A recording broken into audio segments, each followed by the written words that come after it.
Assalamualaikum murid-murid. Bertemu kembali bersama dengan Cikgu Embun. Okey, hari ni kita akan belajar tajuk baru.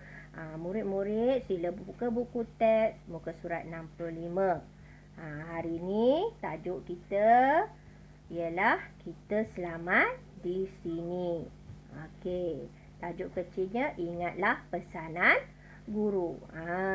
Dalam muka surat ni murid-murid boleh mendengar dan memberi respon terhadap pesanan dengan betulnya. Okey murid-murid, kita tengok apa pesanan guru dan apa respon daripada murid-muridnya. Okey, dengar ya. Murid-murid, sebentar lagi waktu rehat. Kamu mesti beratur sebelum pergi ke kantin. Baik cikgu, kami akan beratur sebelum pergi ke kantin. Itu respon daripada murid-murid dia. Jadi kita perlu beratur sebelum pergi ke kantin. Okey, pesanan seterusnya. Berjalan dengan tertib dan berhati-hati. Awasi tangga dan longkang. Apa respon muridnya? Ya, cikgu. Kami akan sentiasa berhati-hati. Seterusnya pesanan guru dia. Jangan berlari dan berebut-rebut. Jika terjatuh, kamu akan mendapat kecederaan. Kami ingat akan pesanan cikgu. Jadi, cikgu harap kamu sentiasa berwaspada. Baiklah, cikgu. Itu antara pesanan guru dia. Bila nak pergi ke kantin, kita nak turun ke tangga. Kita guna tangga, kita jangan berebut-rebut, jangan tolak-tolak. Nanti kita boleh jatuh. Bila kita jatuh, kita akan cedera. Tak boleh berlari-lari, berbaris. Makanan tu takkan habis kat kantin. Jadi, murid-murid perlu berwaspada. Jadi, cikgu harap murid-murid faham. Okey, seterusnya kita tengok tajuk seterusnya. Jauhi kawasan ini. Dalam gambar tu murid-murid tengok. Ada serangkap pantun. Muka surat 66 tu. Dengar pantun ni ya. Sungguh segar pisang berangan, cantik berseri bunga angsana. Luar pagar kawasan larangan, elakkan diri bermain di sana. Apa maksud pantun tu? Luar pagar kawasan larangan, elakkan diri bermain di sana. Luar pagar maksudnya luar daripada kawasan sekolah kita tu lah. Dekat luar. Kita tak dibenarkan keluar bermain kat situ. Itu kawasan larangan. Okey, kita tengok pesanan guru dia. Murid-murid, di manakah kawasan larangan itu? Respon murid dia. Di luar pagar sekolah, cikgu. Mengapakah kawasan itu berbahaya? Kawasan itu berbahaya kerana jalan raya di situ sibuk. Ya murid-murid, kamu dilarang berada di luar pagar semasa waktu persekolahan. Nampak tak? Sekolah kita pun macam tu juga. Murid-murid tak dibenarkan bermain di luar pagar tu. Tambah-tambah sekolah kita memang hampir sangat dengan jalan raya. Bahaya, boleh cedera. Kereta lalu lalang sangat laju.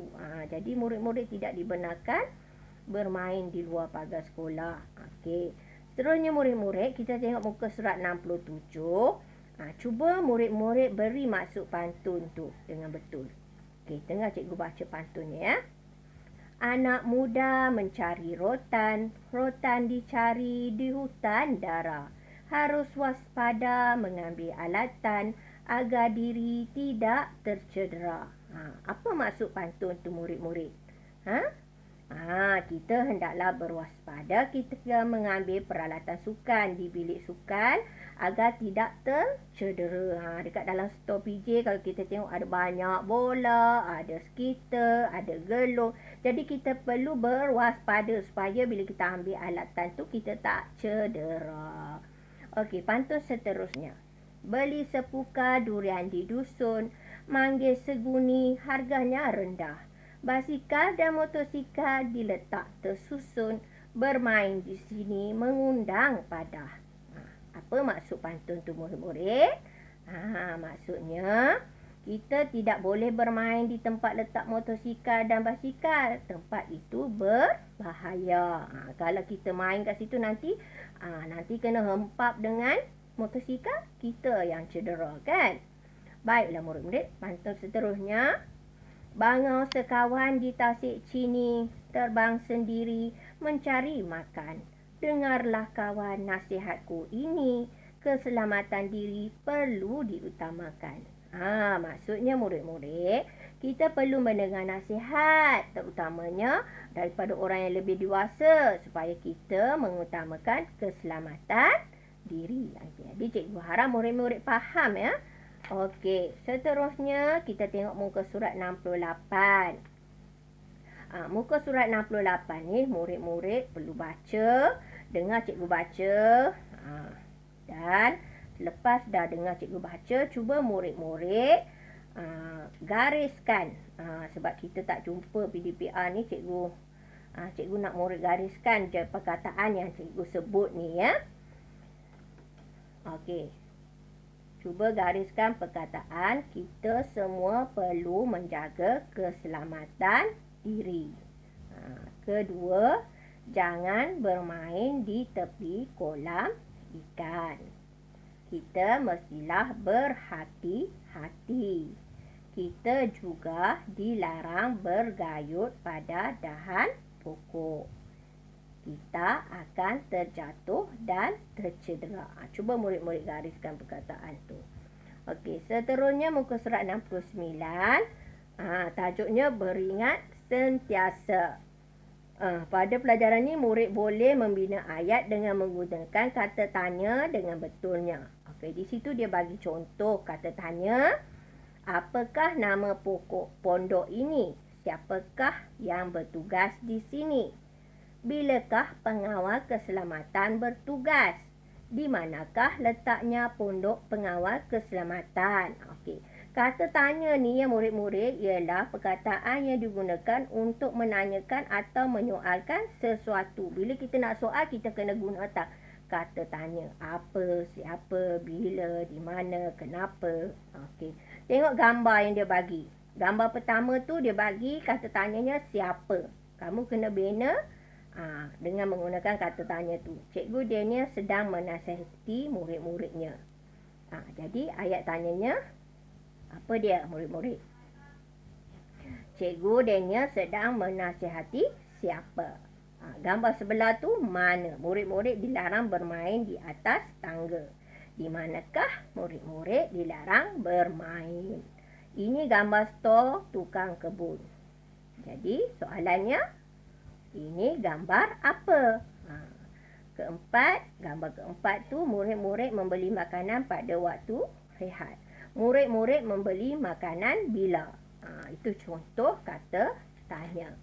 Okey, seterusnya murid-murid muka surat 70 kata perintah. Minggu lepas pun kita dah belajar kan kata perintah.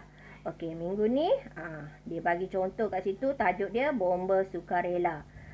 Sila berkumpul di padang pada pukul 9 pagi. Harap berikan perhatian semasa pasukan bomba sukarela membuat pertunjukan. Jangan sentuh api itu. Tolong bawa alat pemadam api. Itu antara penggunaan ayat kata perintah. Kata perintah ni dia bagi dengan penggunaan sila, harap, jangan, tolong. Okey. Jadi cikgu harap murid-murid boleh bina ayat. Okey. Jadi murid-murid boleh jawab nanti dalam buku aktiviti muka surat 71 hingga 78. Kalau nak faham lagi, sila tengok video penerangan guru dalam buku aktiviti jilid 1 tu. Okey, murid-murid selamat menjawab. Selamat belajar. Okey, jumpa lagi. Bye.